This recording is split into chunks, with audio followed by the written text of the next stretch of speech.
ಜನರು ಸಾವುಗಳಿಗೆ ತುಂಬ ದುಃಖ ಪಡ್ತಾರೆ. ಕಾರಣ ಇಷ್ಟೇ, ಮೋಹ, ವ್ಯಾಮೋಹ, ಅವರ ಮೇಲೆ ಇಟ್ಟಿದ್ದಂತಹ ಒಂದು ಮೋಹ, ಅತಿಯಾದಂಥ ಪ್ರೀತಿ, ಇದೇ ಸತ್ಯ ಅಂತ ತಿಳ್ಕೊಂಡಿರ್ತಕ್ಕಂಥದ್ದು. ಈ ಜಗತ್ತೇ ಒಂದು ಮಿಥ್ಯ ಅಂತ ಅಂದಾಗ ಮಾನವ ಸಂಬಂಧಗಳು ಹೆಂಗೆ ಸತ್ಯ ಆಗ್ಲಿಕ್ಕೆ ಸಾಧ್ಯ? ಒಂದು ದಿನಕ್ಕೆ, ಒಂದು ಕಾಲಮಾನಕ್ಕೆ ಈ ಜಗತ್ತೇ ಇರೋದಿಲ್ಲ. ಪ್ರಳಯದಲ್ಲಿ ಹೊರಟೋಗಿರ್ತದೆ ಇದು, ಮತ್ತೆ ರಿನೋವೇಷನ್ ಆಗುತ್ತೆ ಇದು. ಯಾವುದು ನಾವು ತೋರುವಂತಹ ಚರಾಚರ ಜಗತ್ತು, ಈ ಭೌತಿಕ ಜಗತ್ತೇ ಒಂದು ದಿನ ಇರಲ್ಲ ಅಂತ ಅಂದಾಗ, ನಾವು ನಮ್ಮ ಜೊತೆಯಲ್ಲಿರ್ತಕ್ಕಂಥ ಒಡನಾಡಿಗಳು ಸತ್ತಾಗ ನಾವು ಶೋಕಿಸ್ತೀವಿ. ಎಷ್ಟು ಶೋಕಿಸ್ತೀವಿ ಅಂತಂದರೆ, ಇನ್ನು ಅವ್ರ ಜೊತೆಯಲ್ಲಿ ನಾವು ಹೋಗೇ ಬಿಡ್ತೀವಿ ಅನ್ನೋ ರೀತಿಯಲ್ಲಿ ನಾವು ಶೋಕಿಸ್ತೀವಿ. ಆದರೆ ಯಾರು ಹೋಗಲ್ಲ, ಸುಮ್ಮನೆ ನಾಟಕ ಅಷ್ಟೇ. ಅಳೋದು, ಅಳದೇ ಇದ್ದರೆ ನೋಡಿದ್ರೆ ಬೇರೆಯವ್ರು ಏನಂತಾರೆ ಅಂತ ಹೇಳಿಬಿಟ್ಟು ಇನ್ನೊಂದು ಹೊಗೆ ಹಾಕ್ಕೊಂಡು ಹೇಳೋದು. ಆ ಸಾವು ಆಗಿರೋತ ಒಂದು ಕಟ್ಟಿಗೆ ಇಟ್ಟಿರ್ತಾರೆ, ಆ ಹೊಗೆ ಆಗ್ತದೆ. ಅಳು ಬರಲಿಲ್ಲ ಅಂದರೆ ಆ ಕಟ್ಟಿಗೆ ಹತ್ರ ಹೋಗಿ ಒಂದು ಸ್ವಲ್ಪ ಅಲ್ಲಿ ಆ ಹೊಗೆ ಹತ್ರ ಹೋಗಿ ಬಂದರೆ ಅಳು ಬಂದುಬಿಡ್ತದೆ, ಕಣ್ಣಲ್ಲಿ ನೀರು ಬಂದುಬಿಡ್ತದೆ. ಓಹ್, ಇವನು ಅಳ್ತಾ ಇದ್ದಾನೆ. ಇದೆಲ್ಲ ನಾಟಕ, ಇದೆಲ್ಲ ನಿಜದ್ದಲ್ಲ ಇದು. ನೋಡಿ, ನಾವು ಲಿಂಗೈಕ್ಯನಾದ ಅಂತೇಳ್ಬಿಟ್ಟು ಕಾರ್ಡ್ ಹೊಡ್ಸಿರ್ತಾರೆ, ತಿಥಿ ಕಾರ್ಡ್ ಹೊಡ್ಸಿರ್ತಾರೆ. ಲಿಂಗೈಕ್ಯನಾದ ಅಂತಂದರೆ ಏನದರ ಅರ್ಥ ಏನು? ಲಿಂಗದಲ್ಲಿ ಐಕ್ಯನಾದ, ಲಿಂಗೈಕ್ಯನಾದನೆಂದು ವಿಷಾದಿಸುತ್ತೇವೆ. ಇಷ್ಟು ಈ ಪಾಯಿಂಟ್ ನಾವು ಅರ್ಥ ಮಾಡ್ಕೋಬೇಕು. ಇಂಥ ದಿನ ಇಂಥವನು ಲಿಂಗೈಕ್ಯನಾದನೆಂದು ವಿಷಾದಿಸುತ್ತೇವೆ. ಈಗ ಲಿಂಗದಲ್ಲಿ ಐಕ್ಯ ಆಗೋದು ಖುಷಿ ಪಡುವಂಥದ್ದ, ಅಳುವಂಥದ್ದ, ಅಥವಾ ವಿಷಾದವನ್ನು ವ್ಯಕ್ತಪಡಿಸುವಂಥದ್ದ? ಇದನ್ನು ನಾವೇನಾರು ಯೋಚನೆ ಮಾಡಿದ್ದೀವ? ನಾವು ಈ ಪದಗಳಿಗೂ ನಾವು ನಡ್ಕೊಳ್ಳೋದಕ್ಕೂ ನಾವು ಹೇಳೋದಕ್ಕೂ ಇರೋ ಸನ್ನಿವೇಶಕ್ಕೂ ಏನಾರ ತಾಳೆ ಆಗ್ತದ? ಇವರು ಲಿಂಗೈಕ್ಯರಾದರೆಂದು ತಿಳಿಸಲು ವಿಷಾದಿಸುತ್ತೇವೆ. ಯಾಕೆ ವಿಷಾದ? ಹಿಂಗೇನು ಹೊಟ್ಟೆ ಕಿಚ್ಚ? ಲಿಂಗದಲ್ಲಿ ಅವನು ಐಕ್ಯ ಆದ ಅಂದ್ರೇನು? ಶಿವನಲ್ಲಿ ಐಕ್ಯ ಆದ ಅಂತ ಆಯಿತು. ಶಿವನಲ್ಲೇ ಐಕ್ಯ ಆದ ಅಂತ ತಿಳಿಸಲು ನನಗೆ ಹೊಟ್ಟೆ ಕಿಚ್ಚಾಗುತ್ತೆ ಅಂತ ಬರ್ಕೊಳ್ಳಿ ಬೇಕಾದರೆ. ವಿಷಾದಿಸುತ್ತೇವೆ ಅಲ್ಲಿ ಶಬ್ದ ಯಾಕೆ ಬೇಕು? ಸ್ವರ್ಗಸ್ಥನಾದನೆಂದು ತಿಳಿಸಲು ವಿಷಾದಿಸುತ್ತೇವೆ, ದೈವಾಧೀನನಾದನೆಂದು ತಿಳಿಯಲು ನಾವು ವಿಷಾದಿಸುತ್ತೇವೆ. ವಿಷಾದ ಯಾಕೆ? ನೀನೇ ಹೇಳ್ತಾ ಇದ್ದೀಯಲ್ಲ ಸ್ವರ್ಗಸ್ಥನಾದ ಅಂತ, ಸ್ವರ್ಗಕ್ಕೆ ಹೋದ ಅಂತ ನೀನೇ ಹೇಳ್ತಾ ಇದ್ದೀಯಾ. ಇನ್ನು ವಿಷಾದ ಯಾಕೆ ಬೇಕು? ಯಾಕೆ ಹೊಟ್ಟೆ ಕಿಚ್ಚ? ಅವ್ನು ಸ್ವರ್ಗಕ್ಕೆ ಹೋಗ್ಬಿಟ್ಟ ಅಂತ? ನೀನು ಹೋಗು, ಅವತ್ತೇ ಹೋಗ, ಆ ಗಳಿಗೆನಲ್ಲೇ ಹೋಗಿ, ಯಾರು ಬೇಡ ಅಂತಾರೆ? ಇಲ್ಲಿ ನಮ್ಮದು ಇದೆಲ್ಲವೂ ಕೂಡ ಒಂದು ನಾಟಕ, ಬದುಕೇ ಒಂದು ನಾಟಕ. ಅವನ ಕಾಲಕ್ಕೆ ಅವನು ಬಂದ, ಜೊತೆಯಲ್ಲಿ ಯಾರೂ ಬರಲಿಲ್ಲ. ಅವನ ಕಾಲಕ್ಕೆ ಅವನು ಹೋಗೋ ಟೈಮ್ನಲ್ಲಿ ಹೋದ, ಜೊತೆಯಲ್ಲಿ ಯಾರೂ ಹೋಗಲ್ಲ. ಅವನ ಪಾತ್ರ ಮುಗೀತು, ಅವನ ನಾಟಕ ಮುಗೀತು, ಅವನು ಹೊರಟ, ಮುಗೀತು. ಭೂಮಿಗೆ ಕಳಿಸಿದ್ದೋನು ಮತ್ತೆ ಕರ್ಕೊಂಡ, ಅವನು ವೀಸಾ ಪಾಸ್ಪೋರ್ಟ್ ಎರಡೂ ಲ್ಯಾಪ್ಸ್ ಆಯಿತು, ಹೊರಟ. ನಾವು ವಿದೇಶಕ್ಕೆ ಹೋಗಿರ್ತೀವಿ. ಹೆಂಗೆ ಹೋಗಿರ್ತೀವಿ ನಾವು? ಈ ಗೌರ್ಮೆಂಟಿಂದ ಪರ್ಮಿಷನ್ ತೊಗೊಂಡು ಅಲ್ಲಿ ಹೋಗಿರ್ತೀವಿ. ಈ ಗೌರ್ಮೆಂಟ್ ನಮಗಲ್ಲಿ ಕಳಿಸ್ಬೇಕಾದ್ರೆ, ಇಂಥ ದಿನಕ್ಕೆ ನೀನು ವಾಪಸ್ ಬರಬೇಕು, ಇಷ್ಟು ಗಂಟೆ ಒಳಗಡೆ ನೀನು ಇಲ್ಲಿ ಬರಬೇಕು, ಇಲ್ಲಿ ಇರಬೇಕು ನೀನು ವಾಪಸ್ಸು ಅಂತ ಹೇಳಿಬಿಟ್ಟು ನಮ್ಗೆ ವೀಸಾ ಕೊಡ್ತಾರೆ. ನಾನು ಇಷ್ಟ ಬಂದಷ್ಟು ದಿನ ಅಲ್ಲಿದ್ದರೆ ಏನು ಮಾಡ್ತಾನೆ, ಅಲ್ಲಿ ಅರೆಸ್ಟ್ ಮಾಡಿ ವಾರೆಂಟ್ ಮಾಡಿ ಒದ್ದು ಕರ್ಕೊಂಬನ್ನಿ ಅವನ್ನ ಅಂತ ಹೇಳ್ತಾನೆ. ಹಾಗೆ ನಮ್ಮ ಲೋಕ ಸ್ವರ್ಗಲೋಕ. ನಾವಿಲ್ಲಿಗೆ ಬಂದಿರತಕ್ಕಂಥದ್ದು ವೀಸಾ ಮೇಲೆ. ಆದರೆ ದೇವ್ರು ಏನು ಮಾಡ್ತಾನೆ ಅಂತಂದರೆ, ಇಲ್ಲಿ ನಮ್ಮ ದೇಶಗಳಲ್ಲಾದರೆ ಹೋಗೋ ಡೇಟು ಗೊತ್ತಿರ್ತದೆ, ಬರೋ ಡೇಟು ಗೊತ್ತಿರ್ತದೆ. ಆದರೆ ದೇವ್ರದ್ದು ಹಂಗಲ್ಲ. ನಾವು ಬರೋ ಡೇಟು ನಮಗೆ ಗೊತ್ತಿರಲಿಲ್ಲ, ಹೋಗೋ ಡೇಟು ಕೂಡ ನಮಗೆ ಗೊತ್ತಿರಲ್ಲ. ಎರಡನ್ನೂ ಕೂಡ ಅವನ ಅಧೀನದಲ್ಲಿ ಇಟ್ಕೊಂಡಿರ್ತಾನೆ.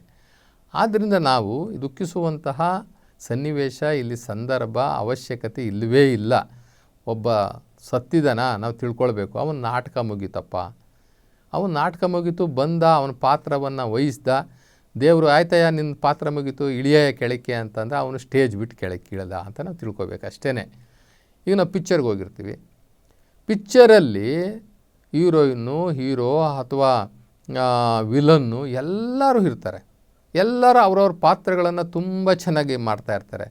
ನಾವು ಕಾಮೆಂಟ್ಸ್ ಮಾಡ್ತೀವಿ, ಇವನು ಎಷ್ಟು ಚೆನ್ನಾಗಿ ಮಾಡಿದ್ದಾನೆ, ಇವನ ಪಾತ್ರ ಸೂಪರ್, ಇವನಿಗೆ ನೆಕ್ಸ್ಟ್ ಪ್ರಶಸ್ತಿ ಸಿಕ್ಬಿಡುತ್ತೆ ಇವನಿಗೆ ಅಂತ ನಾವು ಮಾತಾಡ್ಕೋತೀವಿ. ಇನ್ನೊಬ್ಬರೇ ಒಂದು ಹೊಳೋ ಸೀನ್ ಮಾಡ್ತಾಯಿರ್ತಾರೆ, ಹೊಳೋ ಸೀನು ಅದ್ಭುತವಾಗಿ ಮಾಡಿರ್ತಾರೆ. ಇನ್ನೊಬ್ಬ ಸಾಯೋ ಸೀನ್ ಮಾಡ್ತಾಯಿರ್ತೀವಿ, ಸಾಯ್ಬೇಕು ತುಂಬ ಚೆನ್ನಾಗಿ ಅಭಿನಯ ಮಾಡಿರ್ತಾನೆ. ಸೊ ಇದನ್ನೆಲ್ಲವನ್ನು ನೋಡಿದಾಗ ನಮಗೇನು ಅನಿಸುತ್ತೆ ಅಂತಂದರೆ, ಯಾವುದೋ ಒಂದು ಸಾವು ಸೀನನ್ನು ನೋಡ್ತಾ ಇರುವಾಗ ಆ ಸಾವಿಗೋಸ್ಕರ ಅಳ್ತಾ ಇರ್ತಕ್ಕಂಥ, ಆ ಪಕ್ಕದಲ್ಲಿ ಕೂತ್ಕೊಂಡು ಅಳ್ತಾ ಇರ್ತಕ್ಕಂಥವ್ರು ನೋಡಿದಾಗ ನಮಗೂ ಕಣ್ಣಲ್ಲಿ ನೀರು ಬಂದೇ ಬಿಡ್ತದೆ. ಆದರೆ ನಾವು ಪಿಕ್ಚರ್ ಮುಗಿದು ಈಚೆಗೆ ಬಂದಾಗ ಅನ್ಕೋತೀವಿ, ಪಾತ್ರ ತುಂಬ ಚೆನ್ನಾಗಿತ್ತು, ಸ್ಟೋರಿ ತುಂಬ ಚೆನ್ನಾಗಿದೆ, ಒಬ್ಬೊಬ್ಬರೂ ಕೂಡ ಅವ್ರ ಪಾತ್ರಗಳನ್ನ ತುಂಬ ಚೆನ್ನಾಗಿ ಮಾಡಿದ್ದಾರೆ. ಹಾಗೆಯೇ ನಾವು ಆ ಥಿಯೇಟ್ರಿಂದ ಈಚೆಗೆ ಬಂದಾಗ ಅದು ನಮ್ಮ ನಿಜವಾದಂಥ ನಾಟಕ. ಈ ನಾಟಕವನ್ನು ಏನು ಮಾಡಿದ್ರು ಅಂತಂತಂದ್ರೆ, ಚಿತ್ರಕಥೆ ಬರೆದು ಅವನೊಬ್ಬ ಪ್ರೊಡ್ಯೂಸರು ಇನ್ನೊಬ್ಬ ಡೈರೆಕ್ಟ್ರು ಸೇರಿಕೊಂಡು 2 ಅವರಲ್ಲಿ ತೋರಿಸ್ತಾರೆ ಅಷ್ಟೇ. ನಾವು ಈ ಬದುಕಿನಲ್ಲಿ ನಡೀತಾ ಇರ್ತಕ್ಕಂಥ ಈ ನಾಟಕವನ್ನು ಅವರೇನು ಮಾಡ್ತಾರೆ, ಒಂದಷ್ಟು ಮನೋರಂಜನೆ ಇಟ್ಬಿಟ್ಟು 2.5 ಗಂಟೆಯಲ್ಲಿ ಒಂದು ಪರದೆ ಮೇಲೆ ತೋರಿಸ್ತಾರೆ. ಅದು ಯಾವುದು ಬೇರೆ ಅಲ್ಲ, ನಮ್ಮ ನಿಜವಾದ ಬದುಕಿನ ನಾಟಕನೇ. ನಾವು ಅಲ್ಲೊಂದು ಸ್ವಲ್ಪ ಹೊತ್ತು ನೋಡೋಣ ಅಂತ ಹೋಗಿರ್ತೀವಿ. ಆದ್ದರಿಂದ ಈ ಬದುಕೇ ಒಂದು ನಾಟಕ. ನಮ್ಮ ಭಗವದ್ಗೀತೆ ಹೇಳೋದಿಲ್ವಾ, ಯಾರೂ ಸಾಯೋದಿಲ್ಲ ಅಂದ್ಬಿಡ್ತದೆ. ಭಗವದ್ಗೀತೆ ಒಂದೇ ಮಾತು ಹೇಳ್ಬಿಡ್ತದೆ, ಯಾರು ಸಾಯ್ತಾರೆ, ಯಾರೂ ಸಾಯೋದಿಲ್ಲ ಅಂತದ್ದು ಹೇಳ್ತದೆ ಭಗವದ್ಗೀತೆ. ಏನಪ್ಪ, ಏನು ಭಗವದ್ಗೀತೆ ಇಷ್ಟು ಮೋಸ ಹೇಳ್ತದೆ, ಇಷ್ಟು ಸುಳ್ಳು ಹೇಳ್ತದೆ ಅಂತಂತಂದರೆ ಅದಕ್ಕೆ ಯಾರು ಏನು ಮಾಡೋಕ್ಕಾಗುತ್ತೆ? ನಾವು ಯಾರೂ ಸಾಯೋದಿಲ್ಲ, ನಾವೆಲ್ಲ ಆತ್ಮಗಳು, ನಾವೆಲ್ಲ ಆತ್ಮಸ್ವರೂಪಿಗಳು, ನಮಗೆ ಸಾವೇ ಇಲ್ಲ. ನಾವೇನು ಮಾಡ್ತೀವಿ, ಈ ದೇಹ ಬಿಡ್ತೀವಿ, ಇನ್ನೊಂದು ದೇಹ ಹೋಗಿ ಹಿಡಿತೀವಿ ಅಷ್ಟೇ. ದೇಹ ಯಾವತ್ತೂ ಕೂಡ ಶಾಶ್ವತ ಅಲ್ಲ.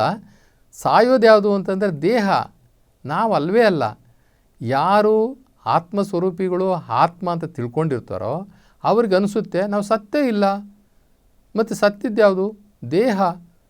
ಈ ದೇಹ ಯಾವತ್ತೂ ಸಾಯೋದೇನೆ, ಸಾಯಿತು. ನೆಕ್ಸ್ಟ್ ಆತ್ಮ ಎಲ್ಲೋಯ್ತು? ಆತ್ಮ ಇನ್ನೊಂದು ತಾಯಿ ಹೊಟ್ಟೆಗೆ ಹೋಯ್ತು. ಎಲ್ಲಿ ಸಾಯಿತು ಆತ್ಮ? ಅದಕ್ಕೆ ಭಗವದ್ಗೀತೆ ಹೇಳ್ತದೆ, ನೀವು ಯಾರೂ ಸಾಯೋದೇ ಇಲ್ಲ. ಅರ್ಜುನಿಗೆ ಹೇಳ್ತಾನೆ ಕೃಷ್ಣ, ಅರ್ಜುನ, ನಾನು ನೀನು ಎಷ್ಟೋ ಜನ್ಮಗಳು ಎತ್ಬಿಟ್ಟಿದ್ದೀವಪ್ಪ. ನಾವು ನೀವು ಈ ಜಗತ್ತಿನ ನಾಟಕ ರಂಗದಲ್ಲಿ ನಿನಗೊಂದು ಪಾತ್ರ, ನನಗೊಂದು ಪಾತ್ರ. ನಮ್ಮಿಬ್ಬರನ್ನು ಪಾತ್ರ ಆಡಿಸ್ತಾ ಇರ್ತಕ್ಕಂಥ ನಾವು ಪರಮಾತ್ಮ, ನಿರಾಕಾರ ಶಿವ, ಈಶ್ವರ. ಆ ಈಶ್ವರ ನನಗೊಂದು ಪಾತ್ರ ಕೊಟ್ಟವನೇ, ನಿನಗೊಂದು ಪಾತ್ರ ಕೊಟ್ಟಿದೆ. ನಿನ್ನ ಪಾತ್ರ ನೀನು ಮಾಡು, ನನ್ನ ಪಾತ್ರ ನಾನು ಮಾಡ್ತೀನಿ. ಇಬ್ಬರೂ ನೆಪ ಮಾತ್ರ ಅಷ್ಟೇ. ಇಲ್ಲಿ ನಿನ್ನ ಮುಂದೆ ಇರ್ತಕ್ಕಂಥ ಬಂಧುಗಳು ಅಂತ ಹೇಳ್ತೀಯಲ್ಲ, ಆ ಬಂಧುಗಳು ನಾಳೆ ದಿನ ನೀನು ಇರಲ್ಲ, ಅವರು ಇರೋಲ್ಲ, ಯಾರೂ ಇರೋಲ್ಲ. ಇಲ್ಲಿ ನೀನು ಇರಲ್ಲ, ಅವರು ಇರೋಲ್ಲ, ಯಾರೂ ಇರೋದಿಲ್ಲ. ಇಲ್ಲಿ ಇದೊಂದು ನಾಟಕ ರಂಗ. ಈ ನಾಟಕ ಮುಗಿದ ತಕ್ಷಣ ಎಲ್ಲರೂ ಹೋಗ್ತಾ ಇರ್ತಾರೆ. ಇದು ನಮಗೆ 3 ದಿನದ ಡ್ರಾಮಾ ಅಂತ ಹೇಳ್ತಾರೆ. ದೇವರಿಗೆ ನಮ್ಮ ಈ 100 ದಿನಗಳಿದೆಯಲ್ಲ, ಮನುಷ್ಯನ 100 ದಿನಗಳು, 100 ಡೇಸು ದೇವರ ಲೆಕ್ಕದಲ್ಲಿ 3 ದಿನ. 3 ದಿನ ನಮ್ಮ ಬದುಕೆ 3 ದಿನ ಈ ಭೂಮಿಯ ಮೇಲೆ. ಆದರೆ ನಾವು 100 ದಿನ ಅಂತ ಅನ್ಕೋತೀವಿ, ಅದು ಮಾನವನ ಲೆಕ್ಕಾಚಾರ. ಆದರೆ ದೇವರ ಲೆಕ್ಕಾಚಾರದಲ್ಲಿ ಒಬ್ಬ ಮನುಷ್ಯನ ಆಯಸ್ಸು ದೇವರ ಲೆಕ್ಕಾಚಾರದಲ್ಲಿ 3 ದಿನ. ಅದಕ್ಕೆ ನಾವೆಲ್ಲ ಇರುವುದು 3 ದಿನ, ನಮಗ್ಯಾಕೆ ಬಂತು ಮರುಳುತನ ಅಂತ ಹೇಳಿಬಿಟ್ಟು ಒಂದು ಹಾಡ ಇದೆ. ಅಂದರೆ 3 ದಿನ ಅಂತಂದರೆ ದೇವರ ಲೆಕ್ಕದಲ್ಲಿ ನಾವು 3 ದಿನ ಭೂಮಿ ಮೇಲಿರೋದು. ಆದರೆ ನಮ್ಮ ಲೆಕ್ಕದಲ್ಲಿ 100 ಡೇಸ್ ಇರ್ತೀವಿ ಅಂತ ನಾವು ತಿಳ್ಕೊಂಡಿದ್ದೀವಿ. ನಮ್ಮ ಪಾತ್ರ ಮುಗೀತು ಅಂತಂದರೆ ಪ್ರತಿಯೊಬ್ಬರು ಮನೆಗೆ ಹೋಗಲೇಬೇಕು. ಎಷ್ಟೊತ್ತು ಥಿಯೇಟ್ರಲ್ಲಿ ಕೂತ್ಕೊಂಡಿದ್ರು ಕೂಡ ಪಿಕ್ಚರ್ ಮುಗಿದ್ಮೇಲೆ ಮನೆಗೆ ಹೋಗಲ್ವಾ? ಹಾಗೆ ಈ ಜಗತ್ತು ಅಂತಕ್ಕಂಥ ಈ ನಾಟಕ ರಂಗದಲ್ಲಿ ನಮ್ಮ ಪಾತ್ರ ಮುಗೀತು ಅಂತಂದರೆ ಎಲ್ಲರೂ ಕೂಡ ಮನೆಗೆ ಹೋಗಲೇಬೇಕು. ಇನ್ನೊಂದು ವಿಚಿತ್ರ ಏನಪ್ಪ ಅಂತಂದರೆ, ಯಾರೋ ಒಬ್ಬ ಸತ್ತೋಗಿರ್ತಾರೆ ಅಂತ ಇಟ್ಕೊಳ್ಳಿ. ಸತ್ತೋಗಿರ್ತಕ್ಕಂಥ ಮನುಷ್ಯನಿಗೆ ವರ್ಷದ ತಿಥಿ ಮಾಡ್ತಾಯಿರ್ತಾರೆ. ಸತ್ತೋಗಿರ್ತಕ್ಕಂಥ ಮನುಷ್ಯನಿಗೆ ವರ್ಷದ ತಿಥಿ ಮಾಡ್ತಾಯಿರ್ತಾರೆ. ಆ ಮನುಷ್ಯ ಏನು ಮಾಡ್ತಾನೆ ಅಂತಂದರೆ, ಅದೇ ಊರಲ್ಲಿ ಅದೇ ಮನುಷ್ಯ 8 ತಿಂಗಳು ಮಗು ಆಗಿ ಅವನು ಅದೇ ಊರಲ್ಲಿ ಹುಟ್ಟಿರ್ತಾನೆ. ಆದರೆ ಅವನಿಗೇನೆ ಅವ್ರದ್ದೇ ವಂಶಸ್ಥರು ಏನು ಮಾಡ್ತಾಯಿರ್ತಾರೆ ಅಂತಂದರೆ 1 ವರ್ಷದ ತಿಥಿ ಮಾಡ್ತಾಯಿರ್ತಾರೆ. ಇದೆಲ್ಲವನ್ನು ನಾವು ಬಿಡಿಸಿ ಹೇಳಿದಾಗ ನಮಗೆ ಈ ಮನುಷ್ಯರ ಮೇಲಿರ್ತಕ್ಕಂಥ ಮೋಹ, ಸಂಬಂಧ ಇವೆಲ್ಲವೂ ಕೂಡ ಸ್ವಲ್ಪ ಬಿಡುಗಡೆ ಆಗುತ್ತೆ. ಅದರಿಂದ ಅದಕ್ಕೋಸ್ಕರ ಏನು ಮಾಡ್ತಾರೆ ಅಂತಂದರೆ, ಇಷ್ಟು ಡೀಪಾಗಿ ಯಾರಿಗೂ ಕೂಡ ಹೇಳಕ್ಕೆ ಹೋಗೋದಿಲ್ಲ. ಯಾಕೆ ಅಂತಂದರೆ ಎಲ್ಲರಿಗೂ ವೈರಾಗ್ಯ ಬಂದುಬಿಟ್ರೆ, ಎಲ್ಲ ವಿರಕ್ತಿ ಬಂದುಬಿಟ್ರೆ ಏನು ಮಾಡೋದು? ಇಷ್ಟೇನ ಸಂಸಾರ, ಇಷ್ಟೇನ ಹೆಂಡತಿ ಮಕ್ಕಳು, ಇಷ್ಟೇನ ಬದುಕು, ಅದಕ್ಕೋಸ್ಕರ ಇಷ್ಟು ಹೋರಾಟನ ಅಂದ್ಬಿಟ್ಟು ಎಲ್ಲರೂ ನಿರ್ಲಿಪ್ತರಾಗಿಬಿಟ್ರೆ, ಎಲ್ಲರೂ ಸುಮ್ಮನೆ ಆಗಿಬಿಟ್ರೆ ಏನು ಮಾಡೋದು? ಅದಕ್ಕೋಸ್ಕರ ಎಲ್ರಿಗೂ ಕೂಡ ಈ ಜ್ಞಾನವನ್ನು ಸಿಕ್ಕೋದಿಲ್ಲ. ಕೊಟ್ಟೋರ್ಗೆ ಪುಣ್ಯ ಎಷ್ಟಿರ್ತದೋ ಪಡ್ಕೊಂಡವ್ರಿಗೆ ಅದು 100ರಷ್ಟು ಪುಣ್ಯ ಇರ್ತದೆ. ಆದ್ದರಿಂದ ಈ ದೇಹ ಸಾಯುತ್ತೆ ಹೊರತು ಆತ್ಮ ಸಾಯಲ್ಲ. ಆತ್ಮ ಹೋಗಿ ಇನ್ನೊಂದು ತಾಯಿಯ ಹೊಟ್ಟೆಯಲ್ಲಿ ಅಲ್ಲಿ ಜನ್ಮ ತಗೊಳ್ಳುತ್ತೆ. ಹೀಗಾಗಿ ನಾವು ದುಃಖಿಸುವಂತಹ ಇಲ್ಲಿ ಪ್ರಮೇಯ ಏನೂ ಇಲ್ಲ. ನಾವು ಹೆಣ್ಣಾಗಿ ಹುಟ್ತೀವೋ ಗಂಡಾಗಿ ಹುಟ್ತೀವೋ, ಇಲ್ಲಿ ಹೆಣ್ಣಲ್ಲಿರ್ತಕ್ಕಂಥದ್ದು ಹೆಣ್ಣಾತ್ಮನೂ ಅಲ್ಲ, ಗಂಡಲ್ಲಿರ್ತಕ್ಕಂಥದ್ದು ಗಂಡಾತ್ಮನೂ ಇಲ್ಲ. ಪಾತ್ರ ಮಾಡಲಿಕ್ಕೆ ಒಂದು ಡ್ರೆಸ್ಸು ಅಷ್ಟೇ. ಇದು ಹೆಣ್ಣು ಗಂಡು ಅಂತಕ್ಕಂಥದ್ದು ಪಾತ್ರ ಮಾಡಲಿಕ್ಕೆ, ಭೂಮಿ ಮೇಲೆ ಬಂದು ಪಾತ್ರ ಮಾಡಲಿಕ್ಕೆ ಒಂದು ಡ್ರೆಸ್ಸು. ಆ ಡ್ರೆಸ್ ಹಾಕ್ಕೊಳ್ಳೋದು ದೇವರು ನಮಗೆ ಹಿಂದಿನ ಜನ್ಮದ ಸುಕೃತ ಪಾಪ ಪುಣ್ಯ ಮತ್ತು ಸಂಸ್ಕಾರಗಳ ಆಧಾರದ ಮೇಲೆ ದೇಹ ಕೊಡ್ತಾನೆ, ಪಾತ್ರಗಳನ್ನ ಕೊಡ್ತಾನೆ. ಈ ಪಾತ್ರಗಳನ್ನು ನಾವು ತುಂಬ ಚೆನ್ನಾಗಿ ದೇವರು ಮೆಚ್ಚೋ ರೀತಿಯಲ್ಲಿ ನಾವು ಅಭಿನಯ ಮಾಡಬೇಕು, ನಟಿಸಬೇಕು, ಚೆನ್ನಾಗಿ ನಟಿಸಬೇಕು. ಗಂಡನಾಗಿ ನಟಿಸಬೇಕು, ಹೆಂಡತಿಯಾಗಿ ನಟಿಸಬೇಕು, ತಂದೆಯಾಗಿ ನಟಿಸಬೇಕು, ತಾಯಿಯಾಗಿ ನಟಿಸಬೇಕು. ಒಟ್ಟಿನಲ್ಲಿ ನಮ್ಮ ಪಾಲಿಗೆ ಬಂದಂಥ ಪಾತ್ರಗಳನ್ನು ತುಂಬ ಚೆನ್ನಾಗಿ ನಟನೆಯಲ್ಲಿ ನಾವು ದೇವರು ಮೆಚ್ಚೋ ರೀತಿಯಲ್ಲಿ ಅಭಿನಯ ಮಾಡಿ ನಾವು ತೋರಿಸಿದ್ರೆ ನಮಗೆ ನಮಗೆ ಆ ಪರಲೋಕದಲ್ಲಿ ನಮಗೆ ಗ್ಯಾರಂಟಿ ಸ್ಥಾನಮಾನ. ಅದರಿಂದ ನಾವು ಯಾರೇ ಸತ್ರೂ ಕೂಡ ಶೋಕಿಸಬಾರದು. ಇಲ್ಲಿ ಇತ್ತೀಚೆಗೆ ಒಂದು ನಿದರ್ಶನ ನನಗೆ ಜ್ಞಾಪಕ ಬಂತು. ಈ ಮೊನ್ನೆ ಸೈನ್ಯದಲ್ಲಿ ಒಬ್ಬ ಸೈನಿಕ ಸತ್ತಾಗ ಆ ಸೈನಿಕನ ಪಾರ್ಥಿವ ಶರೀರವನ್ನು ಅವ್ರ ಊರಿಗೆ ತೊಗೊಂಡು ಬಂದರು. ಊರಿಗೆ ತೊಗೊಂಡು ಬಂದಾಗ ಇಟ್ಟಾಗ ಅವ್ರ ತಾಯಿನ ಕರ್ಕೊಂಡ್ಬಂದರು. ಆ ತಾಯಿ ಅಳ್ತಾ ಇರಲಿಲ್ಲ. ಎಲ್ಲರಿಗೂ ಗಾಬರಿ ಆಯಿತು. ಅಯ್ಯೋ ಹತ್ಬಿಡಮ್ಮ, ಮನೆ ಹೊಟ್ಟೆ ಒಳಗೆ ಇಟ್ಕೋಬಾರ್ದು, ಹತ್ಬಿಡಮ್ಮ, ಆ ನೋವನ್ನು ಮರಿಬೇಕಣಮ್ಮ, ನಿನ್ನ ಒಂದು ನೋವನ್ನು ಹೊರೆ ಹಾಕ್ಬಿಡಮ್ಮ, ದುಃಖ ಹೊರೆ ಹಾಕ್ಬಿಡಮ್ಮ ಅಂತ ಹೇಳ್ತಾಯಿದ್ರು ಎಲ್ಲರೂ. ಅದಕ್ಕೆ ಆ ತಾಯಿ ಕೊಟ್ಟು ಉತ್ತರ ಏನು ಗೊತ್ತಾ? ಯಾಕೆ ಅಳಬೇಕ್ರಿ? ನನ್ನ ಮಗ ಸಾಯೋದಿಲ್ಲ, ಅವನು ಒಂದು ಆತ್ಮ, ಅವನು ಹೋಗಿ ಇನ್ನೊಂದು ತಾಯಿ ಹೊಟ್ಟೆನಲ್ಲಿ ಜನ್ಮ ಪಡ್ಕೊತಾನೆ. ಇಲ್ಲಿ ನಷ್ಟ ಆಗಿರೋದು ಏನು ಅಂದರೆ ಈ ಶರೀರ ಅಷ್ಟೇ ನಷ್ಟ ಆಗಿರೋದು ಅಂತ ಹೇಳಿಬಿಡ್ತಾಳೆ. ಆದರೆ ಅದನ್ನು ಕೇಳಿಸ್ಕೊಂಡಂಥವ್ರಿಗೆ ಮಾತ್ರ ಇದು ಅರ್ಥ ಆಗೋದು, ಎಲ್ಲರಿಗೂ ಅರ್ಥ ಆಗೋದಿಲ್ಲ. ಆದ್ದರಿಂದ ಎಲ್ಲರೂ ಕೂಡ ಆ ಒಂದು ಸ್ಟೇಜ್ಗೆ ಹೋದಾಗ ಈ ಸಾವು ನೋವುಗಳು ಇವ್ಯಾವೂ ಕೂಡ ನಮಗೆ ಅಷ್ಟೊಂದು ಪರಿಣಾಮ ನಮಗೆ ಬೀರೋದಿಲ್ಲ. ಅದರಿಂದ ಲಿಂಗೈಕ್ಯರಾದಂತಹ ಸಂದರ್ಭದಲ್ಲಿ ಅಥವಾ ಯಾರು ಸತ್ತಂಥ ಸಂದರ್ಭದಲ್ಲಿ ಶೋಕ ಮಾಡೋದ್ರಲ್ಲಿ ಏನೇನೂ ಅರ್ಥ ಇಲ್ಲ.